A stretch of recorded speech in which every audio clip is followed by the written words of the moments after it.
Pues pónganse cómodos, mis hermanos. Vamos a estudiar la palabra de Dios. Quiero preguntarles, ¿quién estuvo orando por este día? ¿Quién me hizo favor de orar por su servidor para que la palabra de Dios sea expuesta? ¿Quién? Gracias, mi hermana. Y podemos hacer una oración, así como estamos sentados. Oramos. Dios, gracias te damos por la bendición de estar en este lugar, por la bendición de ver a todos mis hermanos reunidos, quienes se dieron cita para en este momento glorificar, honrar tu nombre, entonar alabanzas que te honren, que te glorifiquen con nuestros labios, sabiendo, Dios, que tú conoces el corazón de cada uno de nosotros y sabes las motivaciones, sabes el corazón contento con lo que venimos y te exaltamos como el Dios Santo. Pero hoy estamos en este tiempo de ser redargüidos, de ser enseñados de tu palabra. Ponemos en tus manos estos momentos, este tiempo, para que seas tú quien hables, para que seas tú quien nos enseñes a través de tu Espíritu Santo. Y que juntos podamos entender tu palabra para vivir tu palabra. Juntos podamos ser edificados de tu palabra para hacernos como nos enseña cada día ir creciendo a la estatura de la plenitud de Cristo. Ayúdanos, Dios. Oramos para que quites de mí cualquier situación cualquier situación propia que emocione, pero que al mismo tiempo distorsione tu palabra. Ayúdanos a trazar tu palabra de la manera en que tú la has mandado. Nada de tipo personal pueda yo hablar, sino únicamente tu palabra escrita. Oramos para que mis hermanos tengan esa capacidad de escuchar tu palabra, guardarla en su corazón, pero también vivirla. En el nombre de Jesús. Amén.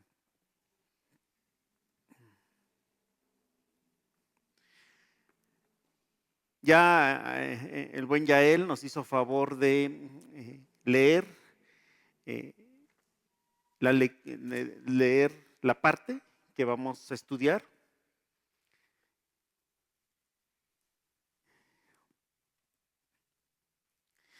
Y aquí tenemos la continuación de lo que fue el tema pasado. El tema pasado nos hizo favor nuestro hermano Eve de hablar de lo que es Efesios capítulo 4. Y hoy vamos a hablar del versículo 17, del 25 al 32. Nuestro hermano Eve hablaba del 17 al 24. Y miren, aquí ya estamos a punto de terminar nuestra lección de Efesios. Ya unos domingos y estamos terminando Efesios. Y vamos a hacer un recordatorio rápido de la carta de los Efesios. El apóstol Pablo, al escribir el libro de Efesios, está está haciendo un estudio de las posiciones que tiene el cristiano. Esas posiciones que como hijos de Dios tenemos. Y nos lo está diciendo en el capítulo 1, capítulo 2, capítulo 3. Algunos le llaman las bendiciones espirituales. Otros hermanos, otros pastores, le llaman la teoría que debemos conocer, cómo es que Dios nos ha puesto. ¿Y se acuerdan cómo nos puso? ¿Cuáles son las posiciones que Dios nos da? Así, de manera rápida, ¿alguien me puede apoyar? ¿Qué posiciones Dios nos da como hijos de Dios? nos hizo sentar en lugares celestiales, nos predestinó, nos escogió desde antes de la fundación del mundo, nos hizo santos. Y síganle, hermanos, lean por favor Efesios capítulo 1, capítulo 2, capítulo 3. Ahí están las posiciones que todo cristiano tiene. Esas posiciones de lo que son y lo que tienen como hijos de Dios. Capítulo 4, que estamos ya en capítulo 4, nos da una instrucción básica y general para la puesta en práctica de una vida nueva. Ya, dejemos, no le demos la vuelta a la página porque es consecuencia de esto. No podemos darle la vuelta a capítulo 1, capítulo 2 y capítulo 3 porque los capítulos que siguen es consecuencia de esos capítulos, entonces tenemos que tenerlos ahí presentes. Pero el capítulo 4, del 1 al 24, continúa en el resto de la carta dando mandatos específicos sobre la conducta que debe caracterizar a todo hijo de Dios. Todo hijo de Dios. Mandatos bien focalizados de qué es lo que debe caracterizar al hijo de Dios. ¿Se acuerdan que nuestro mismo Dios, el Señor Jesucristo, decía, por sus frutos, ¿qué dice? Los conoceréis.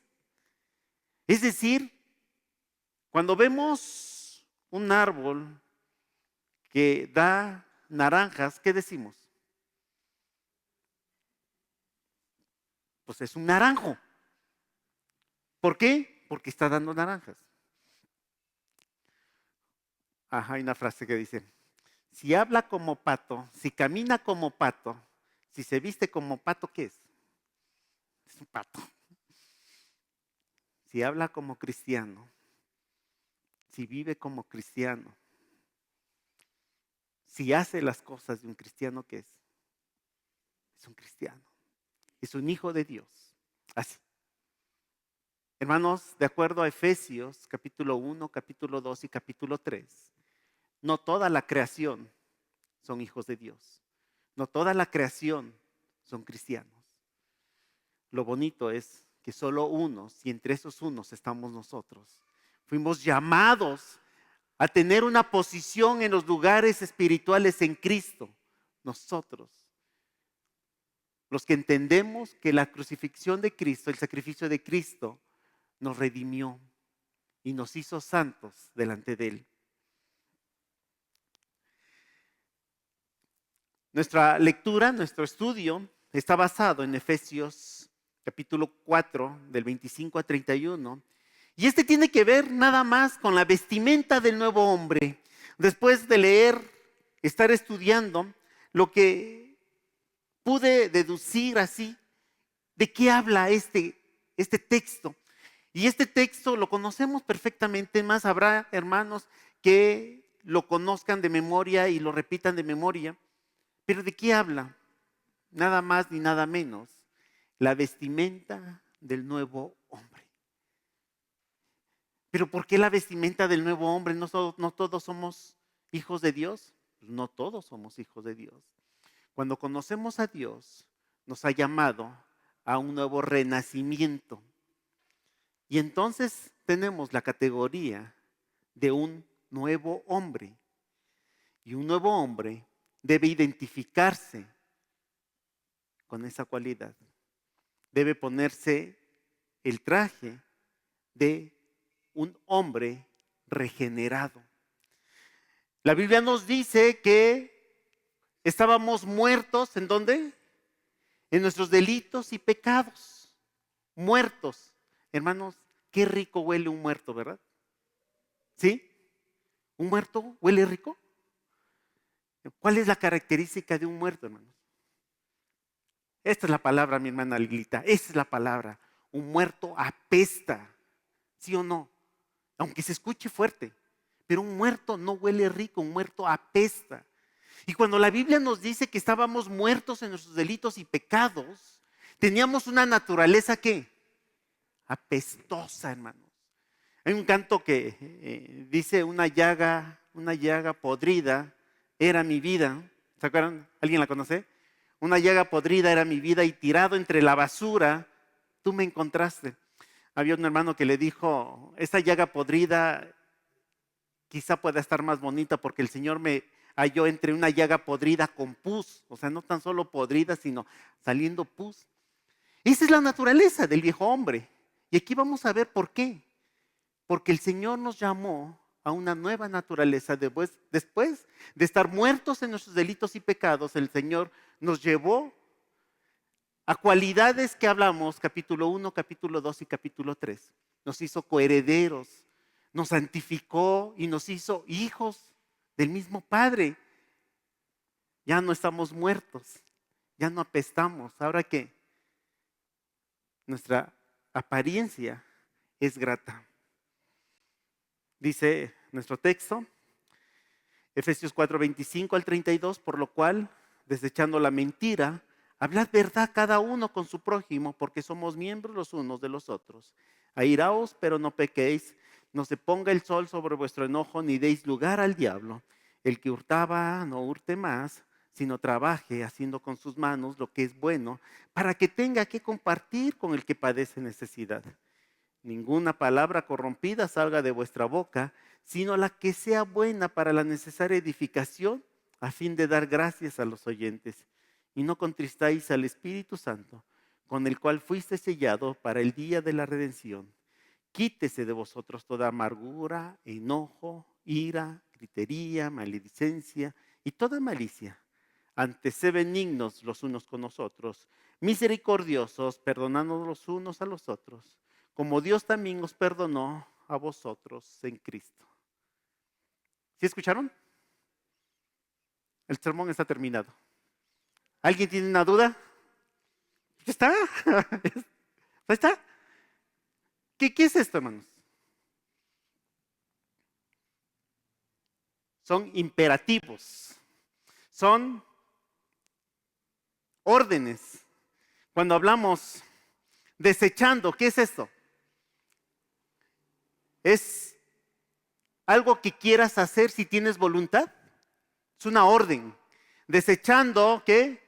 Toda mentira. Otra orden, hablar verdad. Otra orden, airaos, pero no pequéis. Otra orden, el que hurtaba, ¿cuál es la orden? Ya no hurte. Hermanos, esto es la lección de hoy.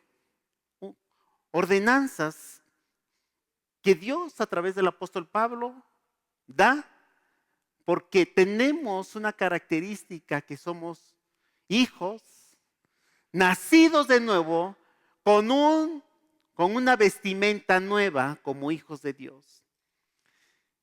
Ahora, es importante para entender lo que dice versículo, por lo cual desechando mentira. Esta palabra, por lo cual, es una unión que tiene mucho que ver con lo que hablan los versículos anteriores, y es lo que nuestro hermano Eve nos hizo favor de hablarnos hace 8 días. Por lo cual, ya que sabemos esto, necesitamos hacer esto. Una relación entre un enunciado con el otro. Pero ¿de qué hablaba el enunciado anterior? Versículo 22 dice: en cuanto a la pasada manera de vivir, despojaos del viejo hombre que está viciado conforme a los deseos engañosos. ¿Sí? En cuanto a la pasada manera de vivir, despojaos del viejo hombre. Despojaos. Tenemos una característica de ese viejo hombre, pero dice que está viciado conforme a los deseos engañosos. Versículo 23, y renovaos en el espíritu de vuestra mente y vestíos, ¿qué dice? Vestíos del nuevo hombre, creado según Dios en la justicia y santidad de la verdad. Entonces, cuando leemos por lo cual, quiere decir que ya que nos el Señor nos dice que tenemos que despojarnos del viejo hombre, ya que debe ser algo que debemos entender, vestidos del nuevo hombre, porque debemos vestidos del nuevo hombre, porque debemos despojarnos del viejo hombre. Por esa razón, debemos desechar la mentira. Porque nuestro viejo hombre se queda atrás y porque nuestra nueva naturaleza está por delante, tenemos que emplear estas órdenes que Dios, a través del apóstol Pablo, nos da. Después de saber del viejo hombre y de la pasada manera de vivir, debemos vestirnos del nuevo hombre. Y aquí viene, ¿cómo vamos a vestirnos del nuevo hombre? Y ese contraste entre el viejo hombre y el nuevo hombre que tenemos en el versículo 22 y 23. Hay una diferencia total, hay un contraste total entre el viejo hombre y el nuevo hombre. Nada más Efesios capítulo 4, de versículo 25 al 31 nos da algunas características de lo que hace el viejo hombre. Mis hermanos de cabina, pónganme por favor el texto de el que leímos, del versículo 25 al 32, si me lo ponen en la pantalla. Y miren, esas son las características del viejo hombre con el nuevo hombre. Dice, desechando mentira. La mentira, una característica del viejo hombre. Versículo 26, por favor. Airaos, pero no pequéis. 27, 28. El que hurtaba, ya no hurte. Esa característica tan natural del que roba, del viejo hombre. Sigamos. 29. Ninguna palabra corrompida salga de vuestra boca. Una característica del viejo hombre. 30. No contristéis al Espíritu Santo. El viejo hombre, el que está muerto en sus delitos y pecados, no tiene ningún respeto al Espíritu Santo. No tiene ningún temor a Dios. 31. Quítese de vosotros toda amargura, enojo, ira, gritería, maledicencia y toda malicia. Características del viejo hombre. Vamos a ver el nuevo hombre. ¿Cómo debería ser ese viejo hombre? Regrésate, por favor. Versículo 25. El viejo hombre hablaba con mentiras. El nuevo hombre, ¿qué tiene que hacer? Hablar verdad. 26. No se ponga el sol sobre nuestro enojo, ni deis lugar al diablo. Esa conciencia de que Satanás no tiene que poseernos, que tomar el control de nuestras vidas. 28. El viejo hombre robaba. El nuevo hombre, ¿qué hace? Trabaja. ¿Pero qué más hace, hermanos? Y esa es la característica de nuestro Dios. No tan solo trabaja, ahora comparte lo que sus manos produce. ¿Seguimos?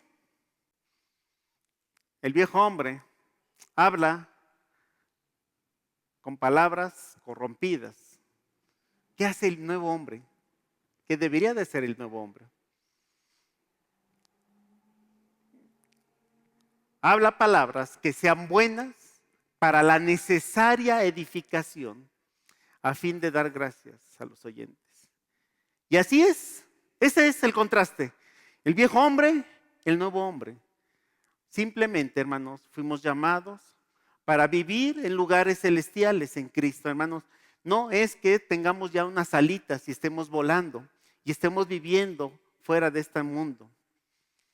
El Señor nos ha llamado a ser sal, a ser luz en medio de las tinieblas. Y entonces, en esta sociedad corrompida, En esta sociedad putrefacta, el Señor nos llamó para hacer luz. En esa sociedad de oscuridad. Entonces, no es que tengamos una naturaleza en donde ya estamos en una perfección de santidad. Al contrario, el Señor Jesús decía, estoy en el mundo, pero no para el mundo. Estamos en este mundo corrompido, pero ahí es donde Dios muestra su gracia a través de estos principios bíblicos. Empezamos. Ya dijimos esta conexión por lo cual desechando la mentira, ya que ya no somos parte del viejo hombre, sino el Señor nos ha rescatado para ser un nuevo hombre, ya que no pertenecemos a ese cuerpo podrido, a ese muerto apestoso, sino Dios nos ve santos, ya que tenemos esa cualidad de ser santos como el Señor, desechando toda mentira. Y esto es tan fácil de entenderlo, ¿sí o no? Qué difícil es entender que nosotros no debemos usar la mentira como una práctica en nuestras vidas. Pues debería de ser muy fácil, pero a veces también sigue siendo una característica de nosotros. Pero ¿saben una cosa, hermano? La mentira es un pecado que Dios aborrece y castiga. La mentira es un pecado directo, no disfrazado. La mentira es algo que Dios no bendice, que Dios no está contento con este pecado. Dice Apocalipsis 21, del 7 al 8, el que venciere heredará todas las cosas y yo seré su Dios, él será mi hijo. Pero los cobardes, incrédulos, los abominables y homicidas, los fornicarios y hechiceros, los idólatras, pongan atención, y todos los mentirosos tendrán parte en el lago que arde con fuego y azufre, que esta es la muerte segunda. Los mentirosos no heredarán el reino del cielo. Hermanos, ¿quiénes van a ir al cielo? Solamente los hijos de Dios, los que el Señor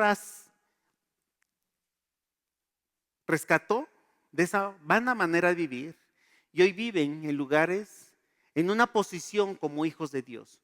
Hoy viven en una posición como hijos de Dios. Entonces la mentira no debe ser una constante en la vida del cristiano. La mentira no debe existir en un hombre regenerado por Dios. Una persona que miente, que engaña de manera natural, de manera constante, que es su habitual forma de vida, es su vida cotidiana. O sea, para todo es mentira, para todo buscar algún pretexto para salir con la suya. Esta persona no puede ser un cristiano, mucho menos puede ser un hijo de Dios. ¿Qué demuestra, hermanos? ¿Que es hijo de quién? Esto es fuerte, pero así lo dice la Biblia. Es hijo del diablo. Juan capítulo 8, versículo 44. Alguien que me lo lea.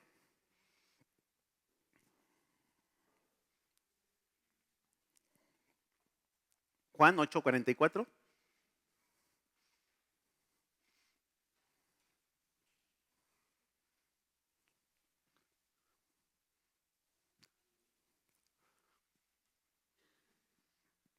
A ver, se los leo. Vosotros sois de vuestro padre, el diablo, y los deseos de vuestro padre queréis hacer. El que ha sido homicida desde el principio y no ha permanecido en la verdad, porque no hay verdad en él. Cuando habla mentira, de suyo habla, porque es mentiroso y padre de mentira. Por eso el apóstol Pablo con mucha autoridad decía, quítese de vosotros toda mentira, porque la mentira no debe ser una característica de un hijo de Dios. La mentira no es una característica de un hijo regenerado por el Señor, porque la mentira es una característica ¿de quién? Del diablo. Y Jesús les decía, vosotros sois de vuestro padre el diablo, porque les gusta la mentira. Hermanos, a veces como cristianos nos permitimos algunas mentiras blancas, algunas mentiras, ¿cómo se dice? Algunas mentiras piadosas, ¿verdad? La palabra de Dios aquí nos dice, quítese de vosotros, ¿qué? Todo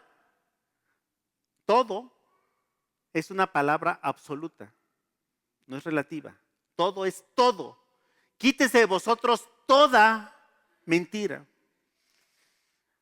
Este tipo de mentiras abarca no tan solo el hecho de decir una falsedad directa, incluye, y aquí ayúdeme, las mentiras incluye una exageración o una adición de una falsedad de algo que es parcialmente verdadero y otra parcialmente, pues no tan verdadero. Cuando le exageramos, no deja de ser una mentira. Cuando nos caemos y nos duele el brazo, y cuando tenemos una confrontación vamos y decimos, es que me fracturó el brazo. Y no existe tal fractura. Hay una exageración. Sí hubo una lesión, pero no al grado de una fractura. Cuando de pronto tenemos que hacer trampa en el examen, esa es una mentira.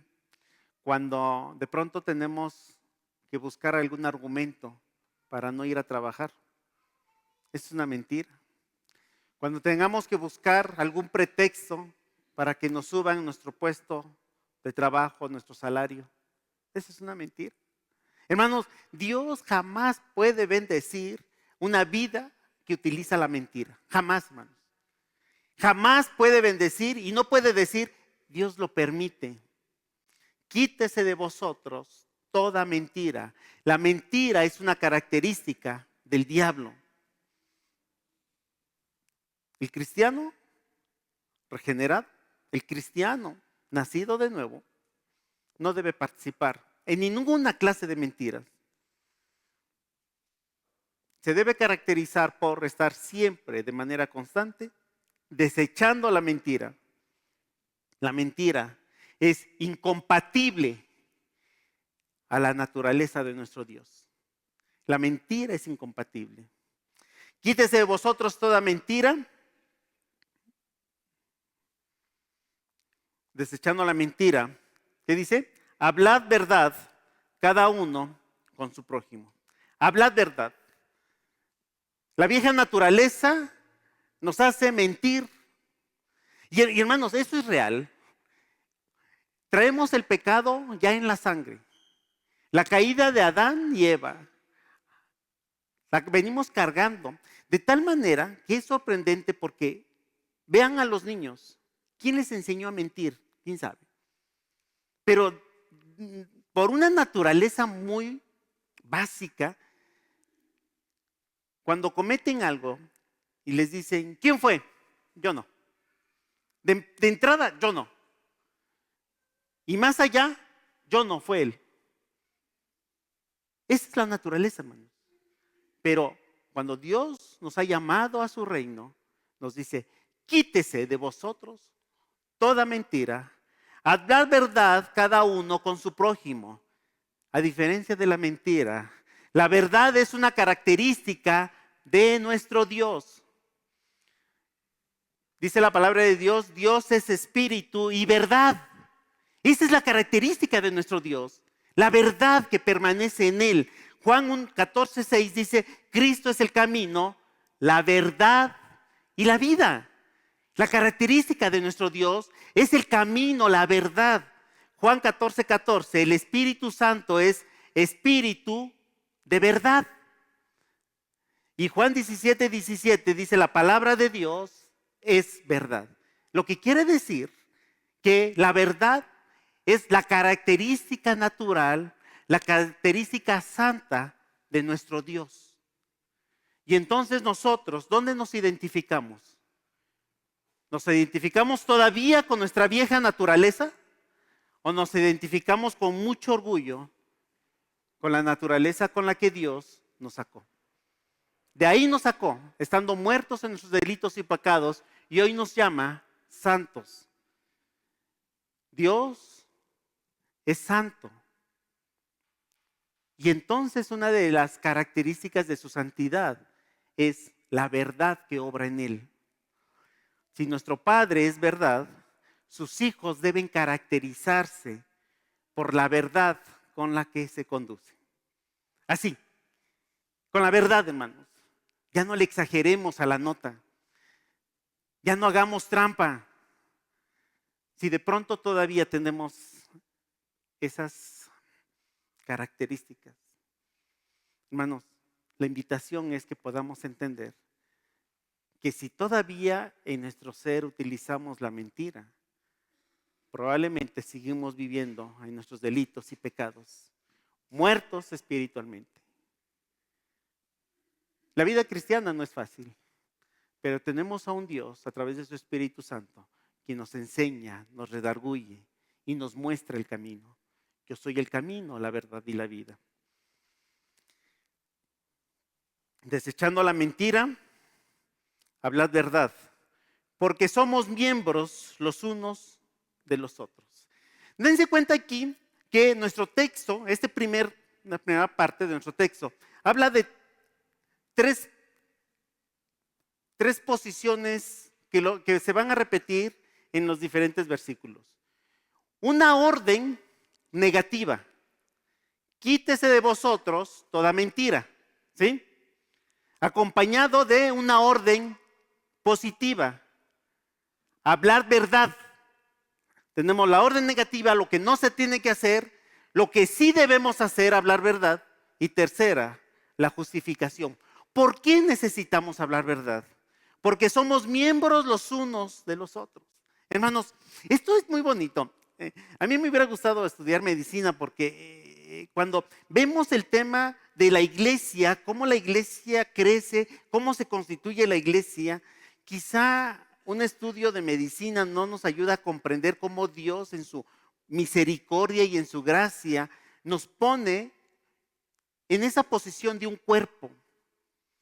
¿Ustedes creen que mi mano izquierda puede engañar mi mano derecha? ¿Ustedes creen que la pueden engañar?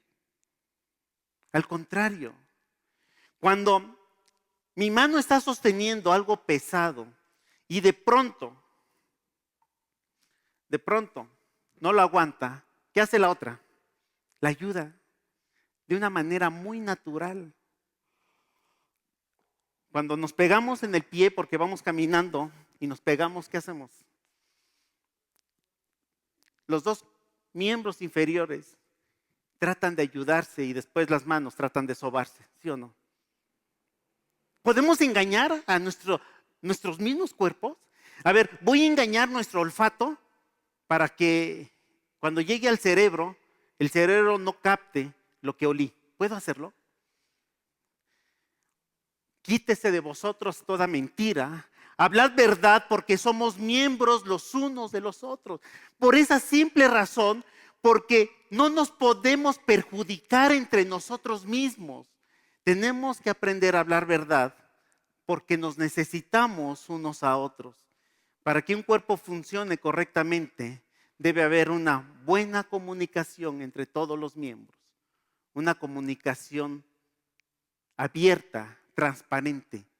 Nada de mentiras, sino hablar verdad. Alguna vez leí y decía, en verdad, que las consecuencias de nuestros errores no se comparan con las consecuencias de nuestras mentiras. Es preferible ser honestos cuando algo hicimos mal que tapar el error diciendo una mentira. Hermanos, ¿cuándo vamos a engañar a Dios? El Señor conoce todo, el Señor ve todo. Y podemos sostener una mentira al grado de que creemos que esa mentira puede ser verdad. Pero delante de Dios, que conoce todo, no podemos engañarlo. Somos miembros los unos de los otros. Versículo 26, airaos, pero no pequéis, no se ponga el sol sobre vuestro enojo, ni deis lugar al diablo. Airarnos, pero no pequéis. Esto da la idea de que podemos tener un enojo justo. ¿Ante cuál? Y recuerdo perfectamente en un estudio, en un discipulado, que hablábamos de ese tema y de manera correcta nuestros hermanos Salazar me hacían la observación, porque yo decía, el Señor no nos permite enojarnos. Y de pronto veíamos, pero si Jesús se enojó cuando estaba en el templo, ¿se acuerdan? Jesús estaba muy enojado al ver a los cambistas en el templo haciendo de su casa, ¿qué? Una cueva de ladrones, y se enojó. Entonces aquí podemos entender que sí es permitido enojarnos, sí podemos airarnos, sí podemos estar enojados. ¿Contra qué? Contra lo malo, contra las cosas que desagradan a Dios. El apóstol Pablo nos dice, airaos, pero no pequéis. El enojo, que es un pecado, se desarrolla por la defensa personal y el servicio a uno mismo. O sea, cuando nos enojamos porque nuestro carácter es fuerte, porque yo no permito que las cosas se hagan a la ligera, ese enojo es un enojo malo. Pero cuando nuestro enojo es porque se detesta las injusticias, porque no estamos de acuerdo con la inmoralidad, no estamos de acuerdo con la impiedad, dice, enójense por esas razones correctas, pero no dejen mucho tiempo, porque entonces el diablo entra a vuestros corazones y empieza a generar raíces de amargura. No se enojen, hermanos. No pasen mucho tiempo en enojarse. Enójense cuando vean la inmoralidad, cuando vean las cosas malas, cuando vean el pecado en el hermano, cuando vean las cosas que están difamando el nombre de Dios. Enójense, pero no dejen tardar mucho tiempo con ese enojo, porque le estamos dando lugar al diablo. No se ponga el sol sobre vuestro enojo, ni deis lugar al diablo. Aún el enojo justo puede caer con facilidad en amargura, en el resentimiento y en la autojustificación. En ese enojo justo. Por eso, enójense. Si hay un problema que merece ser confrontado con enojo, pueden hacerlo. Pero no le den lugar al diablo, porque eso genera raíces de amargura.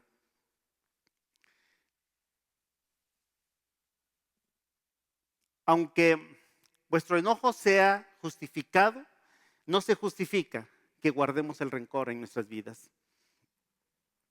Versículo 28. ¿Quién me lo lee? Alguien, mi hermano. Si no lo encuentran, pueden leerlo. Ya lo tenemos en la pantalla. 28.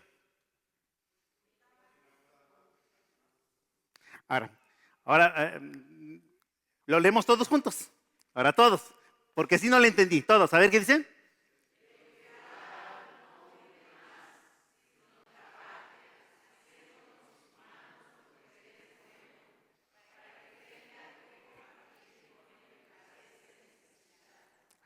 Sí. Otra vez, 3 principios. Una orden negativa, una orden positiva y la justificación. ¿Cuál es la orden negativa? El que roba, el que robaba, el que hurtaba, ya no lo haga. ¿Cuál es la orden positiva? Sino que trabaje con sus manos. ¿Cuál es la justificación? Para que tenga que compartir. Trabaje con sus manos para que tenga que compartir, para que el fruto de su trabajo sea de bendición. El que hurtaba, no robe más. Este principio, ese cambio del viejo hombre al nuevo hombre, de robar a la generosidad. Hermanos, esto es lo bonito, que los hijos de Dios nos debemos caracterizar por ser generosos, no por buscar a quien robarle, sino por ayudarlo, ayudar en las necesidades. El robo es una característica del viejo hombre. Juan 10:10 dice, el ladrón no viene sino para hurtar y matar y destruir. Yo he venido para que tengan vida y para que tengan en abundancia. El robo es una característica ¿de quién? También es una característica del diablo. El diablo vino a hurtar, matar y destruir. Esa es la característica del diablo. A diferencia de nuestro Dios, dice, mas yo he venido a darles vida y vida en abundancia. El que robaba, no robe. Trabaje con sus manos para que dé. Dios nos dio vida y nos dio en abundancia. Hemos sido llamados a ayudar a las necesidades en abundancia.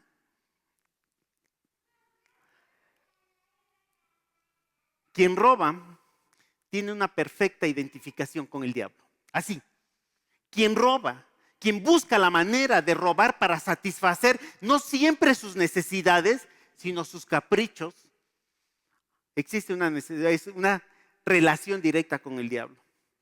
La semana pasada estábamos en el centro comercial y me decía mi esposa, mira esta señora, estábamos como a 4 o 5 metros. Y vio esas señoras bonitas, bien arregladas, feas por dentro, porque no podemos decirles de otra manera. Y estaban en la zona de carteras y bolsas. Agarró una cartera y con mucha discreción se la metió a la bolsa.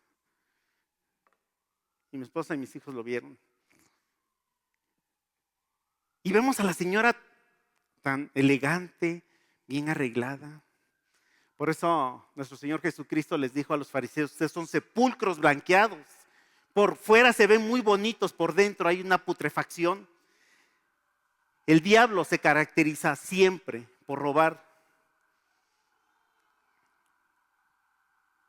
Hermanos, las personas que roban no entienden que Dios puede proveer a sus necesidades. Y por eso no hay una confianza en Dios y no hay una identificación con Dios. Porque necesitamos vivir como muertos espirituales, porque un muerto espiritual no puede depender de Dios. El cristiano tiene la obligación de ver a nuestro Dios como nuestro proveedor. Por eso, el que roba ya no robe. ¿Cuándo robamos, hermanos? ¿Cuándo se nos ocurre que podemos robar? ¿Cuáles son las maneras en que vemos que alguien está robando? Cuando inflamos cuentas, ¿sí o no? Cuando aumentamos los números. Cuando reportamos horas de trabajo que no trabajamos, ¿sí o no? ¿A quién le estamos robando? Al patrón. Y no nos dice, a ver, pueden robarle incluso al que no es cristiano, pero los cristianos sí deben entender una norma moral muy fuerte.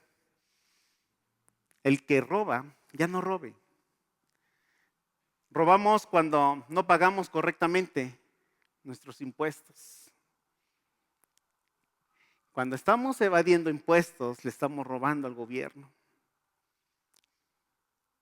¿Negarse a pagar una deuda es un robo? Es posible que sí. ¿No pagar salarios justos es un robo? Es posible que sí. ¿Saben una cosa, mis hermanos? Cuando nosotros tenemos que recurrir a esas prácticas del viejo hombre, y dijimos que el viejo hombre recurre a esa vida natural porque no tiene una dependencia con Dios, porque mucho menos conoce a Dios. O sea, si no tiene una dependencia con Dios es porque no conoce a Dios. Y esa es la razón por la que tienen esas prácticas, porque no hay ni tan siquiera un temor a Dios. No conocen a Dios, ¿cómo pueden temer lo que no conocen? ¿Se acuerdan al pueblo de Israel? El Señor les decía así categóricamente, me habéis robado. ¿Qué dice que les había robado? ¿Qué había robado el pueblo? Los diezmos. Era una obligación el pagar el diezmo para el pueblo judío. Y el Señor les reclama, me habéis robado los diezmos.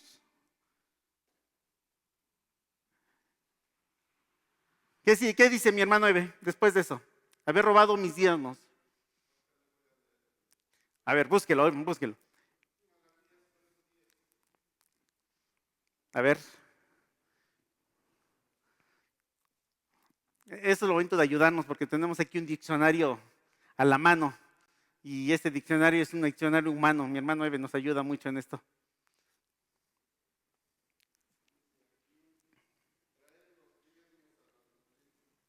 Ujú. ¿Sí? Y hay alimento en mi casa. Bueno, no, pero léame esa parte. Traerme todos los diezmos a las bolidas.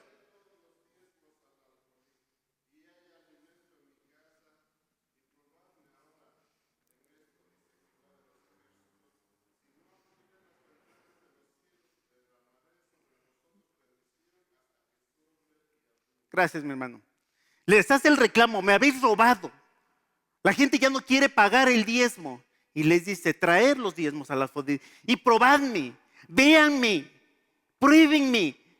Soy capaz de abrir las ventanas de los cielos y derramar bendiciones hasta que sobreabunde. No hay necesidad de robarle al Señor porque el Señor derrama bendiciones. El Hijo de Dios, el cristiano comprometido, no puede identificarse con esa parte de robarle a Dios porque es tanto como no creerle a las promesas de Dios. Cuando robamos es porque por nuestro propio esfuerzo, nuestras propias fuerzas, queremos satisfacer nuestras necesidades o nuestros gustos. Pero cuando dejamos de robar, estamos dependiendo de lo que Dios bendice. Pero una cosa más, estamos creyéndole a Dios. No hay necesidad de robar. ¿Se acuerdan que uno de los mandatos que Dios les dio al pueblo de Israel es que tenían que trabajar la tierra? ¿Cuántos días? ¿Cuántos años? Perdón. 7 años. Y después tenían que dejar un año descansar. ¿Se acuerdan? El pueblo de Israel dudó del Señor y dijeron, a ver, ese año que vamos a descansar la tierra, ¿de qué vamos a comer? ¿De qué? Y no le hicieron caso a Dios. Y trabajaron la tierra y la sobreexplotaron. Eso es no creerle a Dios. Y dice, probadme si no abriré ventanas de los cielos y derramaré bendiciones hasta que sobreabunde. No hay necesidad de robar, ni mucho menos a nuestro Dios. Ahora tenemos una nueva naturaleza, la imagen de Dios. Aquí tenemos una posición mucho más alta, que en vez de robar, ¿qué hacemos? Trabaje para que tenga que compartir a los que padecen necesidad. Hermanos, una característica del Hijo de Dios, una característica del hombre regenerado, un vestido de etiqueta de un nuevo hombre, es que trabaja con sus manos. Pero aparte de que trabaja con sus manos, ¿qué hace? Comparte a los que tienen necesidad. Este es la mejor etiqueta que un cristiano puede tener. Es bien bonito cuando entendemos que Dios nos llamó, nos rescató, siendo una llaga podrida con pus, y hoy podemos tener una etiqueta de lujo. Dígame si es bien visto una persona que roba, si es bien aceptado, y lo podemos abrazar y decirle, qué gusto es conocerte, ¿sí? Una persona que es generosa tiene un más alto privilegio. Dice la palabra de Dios, porque es más bienaventurado dar que recibir. Por eso dice, el que robaba ya no lo haga, ahora trabaje con sus manos. Hermanos, el trabajo es parte del plan de Dios para el cristiano.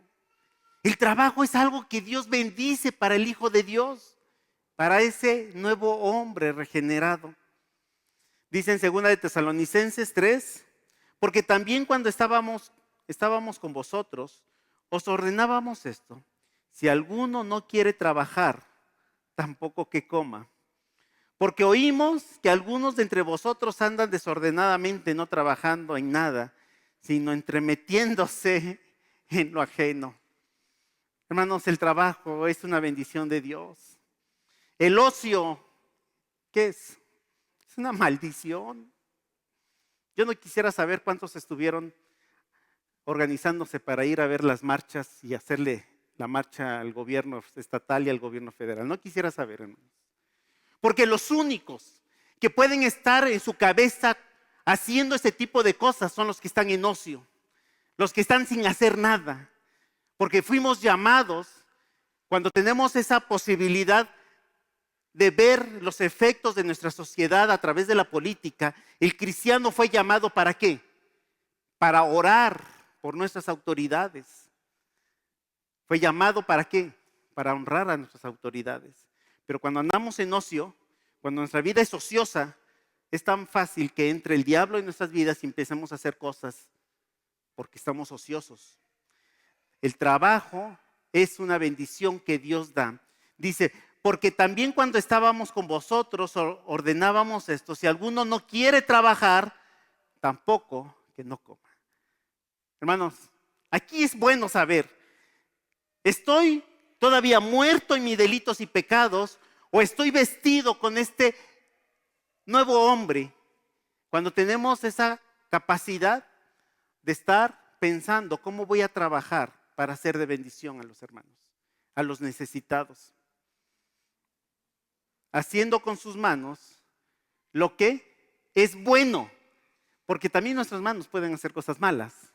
Pero el apóstol Pablo dice, haciendo con sus manos lo que es bueno, mediante el trabajo honesto, honorable y productivo, debemos tener un empleo que honre a Dios. Que honre a Dios, hermano.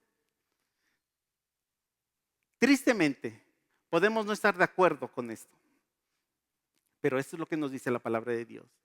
Y esta es la característica de ser un hombre regenerado por Dios. Un cristiano nunca debe involucrarse en un trabajo, en un oficio o una profesión que le obligue a desacreditar la norma de Dios. Un cristiano debe buscar un oficio que honre a nuestro Dios, jamás que cause un daño a otro. Dice, sino que trabaje con sus propias manos para que tenga algo que compartir a los que tienen necesidad. El deseo de un cristiano debe ser motivado por el propósito de estar capacitado de ayudar al necesitado, es decir, un medio de servicio a Dios y a los demás. Si estás pensando en ir a hacer las marchas en contra del gobierno, en vez de estar pensando en cómo producir con tus manos algo para bendecir a los hermanos, estamos todavía viviendo en ese viejo hombre. Lo que debes tener como mente es, ¿cómo voy a honrar hoy a Dios a través de mi trabajo? Mi trabajo que me genere la posibilidad de ayudar a los necesitados. Pero cuando no trabajamos es muy fácil poder hacer muchas cosas que sí deshonran a Dios. En Hechos 20, del 33 al 35, dice, ni oro, ni plata, ni vestido, ni nada he codiciado. Antes vosotros sabéis que para lo que me ha sido necesario a mí y a los que están conmigo, estas manos me han servido. En todo os he enseñado que trabajando así se debe ayudar a los necesitados. Esa es la experiencia del apóstol Pablo. Estas manos me han ayudado para trabajar y ayudar a los necesitados. Entonces esta es la justificación. El que robaba, no robe, sino ahora trabaje para que pueda ayudar a ¿quiénes? A los necesitados. Hermanos, pidamos a Dios que nos dé un trabajo que pueda honrarle, pero que también podamos ayudar a los necesitados.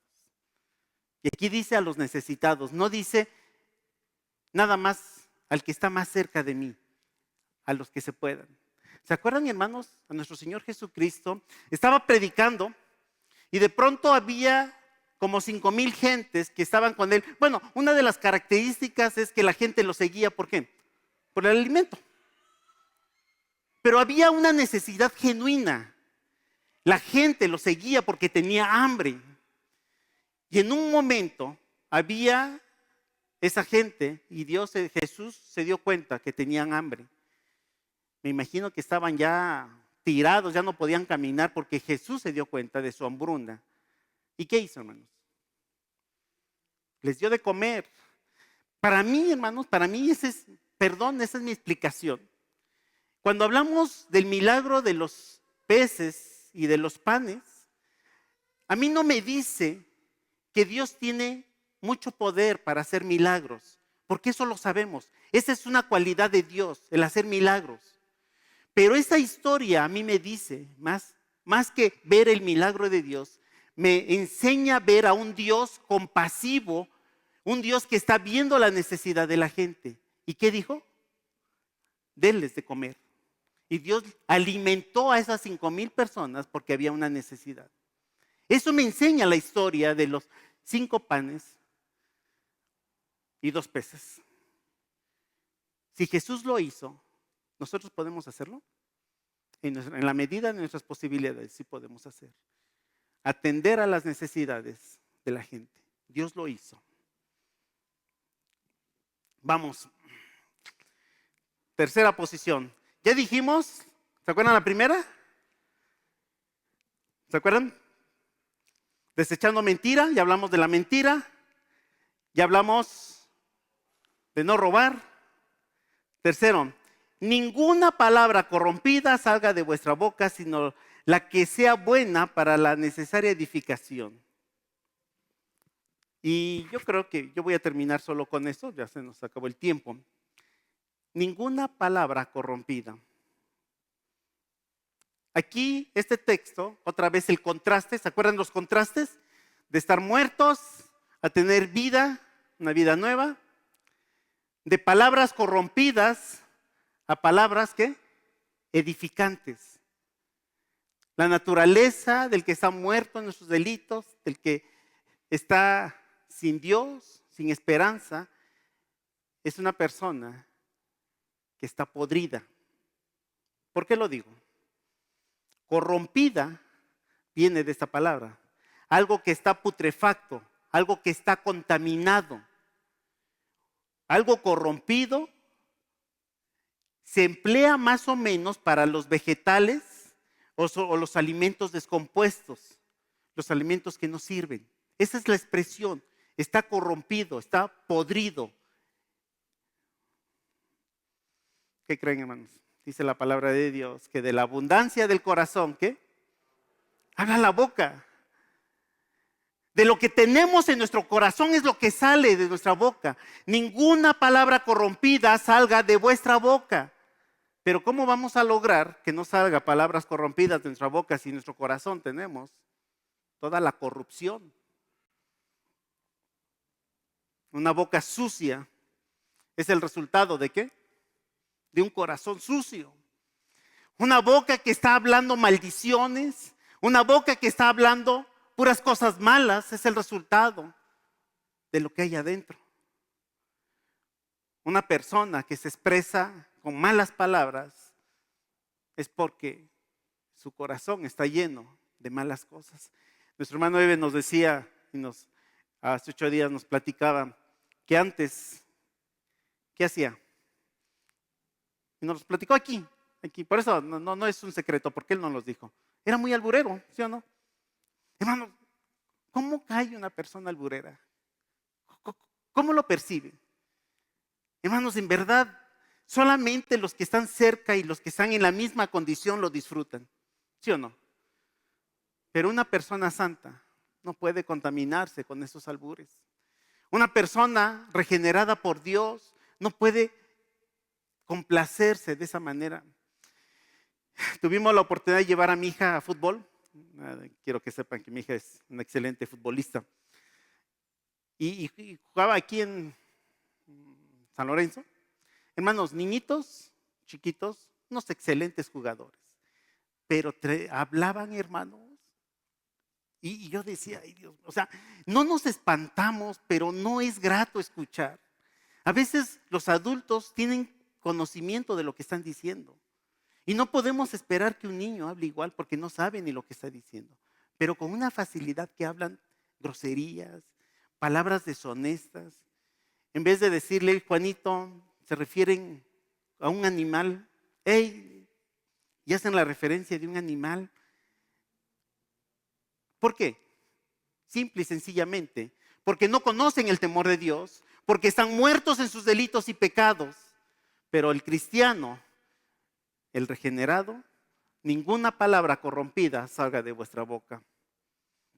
El cristiano, habiendo sido regenerado, no puede hablar corrompidamente, porque en su corazón mora el Espíritu Santo. Hermanos, ¿qué es lo que tienes en tu corazón? De la abundancia del corazón habla la boca. Los que no conocen a Dios, los que están muertos en sus delitos y pecados, hablan putrefacción porque tienen el corazón podrido. ¿Sí o no? El cristiano de esta manera, los que están de este lado, ¿cómo deben hablar? Si tienen a Cristo en su corazón, ¿cómo? Con palabras que edifican, palabras que sustentan. Qué bendición, hermanos, es cuando llegamos con un hermano que por muy humilde que sea, por muy corto de conocimiento que sea, pero que sea íntegro en Dios, nos pueda dar un consejo en una necesidad. Nos pueda dar unas palabras sabias en nuestro andar.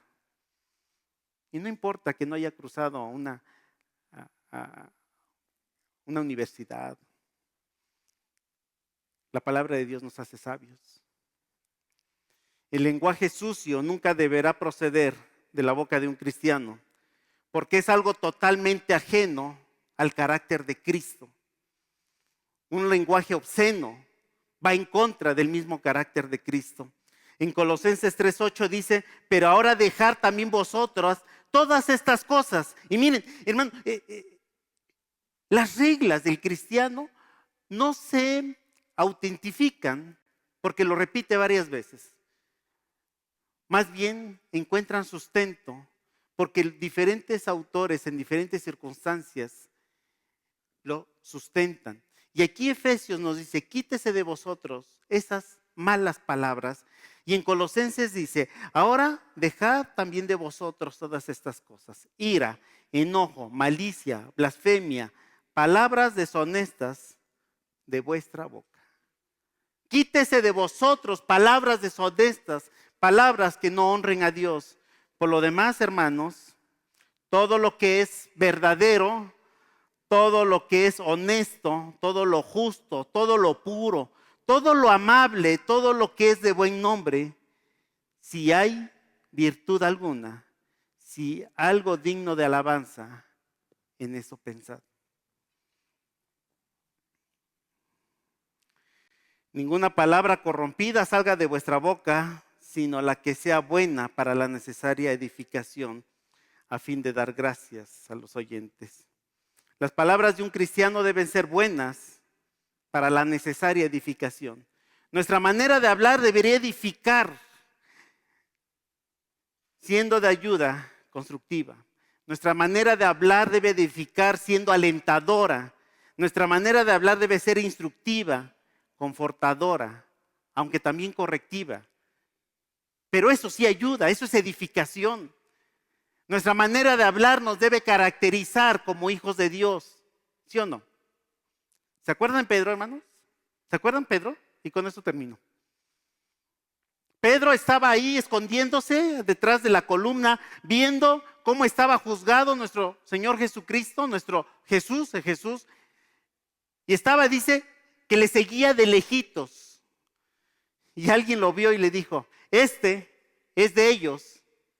Y él dijo, no es cierto, no. ¿Se acuerdan? Sí es de ellos. Era una categoría, era un señalamiento categórico. Sí es de ellos porque en su forma de hablar, ¿qué dijo? Lo delata. Vean la historia, hermanos. Vean la historia en Mateo. Su forma de hablar lo delata. Hermanos, Dios quiera que nuestra forma de hablar nos delate como hijos de Dios. Dios quiera que nuestra forma de hablar continua nos identifique como verdaderos hijos de Dios. Y no nos identifique como hijos del diablo. Debemos tener una identificación como verdaderos hijos de Dios. Nuestra forma de hablar nos debe delatar y nos diga, este es un hijo de Dios. En este sí podemos confiar. Lo que decimos debe dar gracias a los oyentes. Perdón, debe dar gracia. Debe dar gracia. La gente que no conoce a Dios debe conocer a Dios. Debe conocer la gracia a través de la gracia representada. La gente tiene la necesidad de conocer a alguien que sea digno de confianza, no alguien que sea vulgar, no alguien que sea deshonesto. Nuestra sociedad corrompida necesita embajadores de Cristo que dé gracia a los oyentes. Nosotros adquirimos la gracia de Dios y nosotros tenemos que ser canal de bendición para que esa gracia de Dios también llegue a los que no conocen a Dios. Me falta como hora y media, hermanos, y no creo terminar. Me disculpo, pero creo que con esto podemos llevarnos una enseñanza. ¿Cómo nos caracterizamos con ese viejo hombre? ¿De dónde el Señor nos rescató? Y podemos darle gracias a Dios porque podemos ver de dónde nos rescató. Y ahora podemos ver hacia dónde nos lleva nuestro Dios. Si hay una manera de honrar a Dios, es no contristando al Espíritu Santo. Al Espíritu Santo lo contristamos cuando, siendo redimidos, todavía estamos incurriendo en robos, todavía estamos incurriendo en palabras deshonestas, todavía estamos incurriendo en mentira. Ahí es donde contristamos el Espíritu Santo. El Espíritu Santo está en nuestros corazones. Y entonces, cuando estas prácticas continúan, contristamos el Espíritu Santo. Hermanos, es tan especial pensar que si tú estás enojado con tu hijo porque algo hace, ¿puede recibir un favor ese hijo? Mi hijo tiene muchas ganas de que su papá le compre un teléfono nuevo porque el que tiene ya está bien viejo. Y de pronto lo mando a tender su cama y no lo hace. Y cuando dice, papá, ¿me vas a comprar mi teléfono? ¿Qué creen que le digo? Sí, pues eres mi único hijo, ¿cómo no? Pues no, porque estoy triste, porque no ha sabido obedecer. Me da tristeza que no obedezca. Hermanos, cuando nosotros llegamos a Dios y todavía tenemos esas prácticas incorrectas, no esperemos que Dios nos bendiga.